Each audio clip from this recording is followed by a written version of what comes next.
আমরা যেমন রাজপথে সামনে ছিলাম, সেদিনও আপনার ওই শুভ জন্মাষ্টমীর যে মিছিলটি হবে, যে র্যালিটি হবে, সেটির সামনে আমরা থাকব এবং আপনাদের গায়ে কোনো আঘাত যাওয়ার আগে সেই আঘাতটি আমাদেরকে করতে হবে। চক্ষু হাসপাতালে আমরা বিভিন্ন অভিজ্ঞ ডক্টরদের সাথে কথা বলেছি, তাদের জায়গা থেকে বেশ কিছু কথা এসেছে যে আপনাদের অভিযোগ ছিল এরকম যে চোখের ভিতরে বিভিন্ন পিলেট রয়েছে বা শরীরের বিভিন্ন অংশে পিলেট রয়েছে, তারপরও অনেককে রিলিজ করে দেওয়া হচ্ছে। রোগীদের থেকেও এরকম বিভিন্ন অভিযোগ এসেছে। এটির একটি ক্লিয়ারিফিকেশন একটা এরকম যে কিছু পিলেট ধরুন চোখের একদম ভিতরে চলে গিয়েছে, ওটি বের করতে গিয়ে চোখের যে পরিমাণ ক্ষতি হবে, ওটি ভিতরে থাকলে তার চেয়ে ক্ষতির পরিমাণ কম হবে বা ওই মানুষটি জীবনে তার চেয়ে কম স্ট্রাগল করবে। কারণ চোখ খুবই সেন্সিটিভ এবং সফট একটি জায়গা, তার ভিতরে অস্ত্রোপচার করে ওই পিলেটটি বের করা এর চেয়েও বেশি ক্ষতিকর হতে পারে বা চোখ ওই রিভাইভটি আর নাও হতে পারে।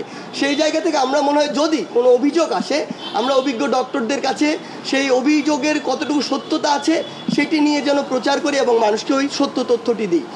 এটি ছিল আমাদের আজকে স্বাস্থ্য সংক্রান্ত আমার জায়গা থেকে কিছু তথ্য। আরেকটি বিষয় শুধু অ্যাড করি, এটি হচ্ছে আজকে আমরা একটি প্রতিনিধি দল বৈষম্য বিরোধী ছাত্র আন্দোলনের আমরা গিয়েছিলাম ঢাকেশ্বরী মন্দিরে আমাদের হিন্দু ধর্মাবলম্বী যে ভাই বোনরা রয়েছেন তাদের সাথে একটি বিষয় নিয়ে কথা বলার জন্য, যেটি হচ্ছে যে সামনে যে 26 তারিখ রয়েছে, সেখানে আমাদের শুভ জন্মাষ্টমী রয়েছে। তারা তাদের জায়গা থেকে বলেছে তারা বরাবরের মতোই সুন্দরভাবে শুভ জন্মাষ্টমী পালন করতে চায় এবং তাদের যে র্যালিটি হয় সেটি যেন সুষ্ঠুভাবে হয়, সেটি তারা এই সহযোগিতাটুকু চায়।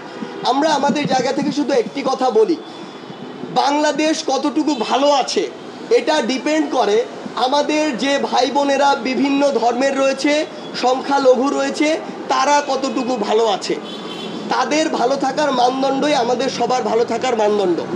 সেই জায়গা থেকে আমরা যারা রয়েছি, আমরা ইসলাম ধর্মাবলম্বীর সংখ্যা সবচেয়ে বেশি, আমাদের উচিত হবে সেদিন আমরা তাদেরকে প্রোটেক্ট করব, যেন তাদের উপরে বিন্দুমাত্র কোনো আঘাত না আসে এবং আমরা সবাই সেখানে থাকব।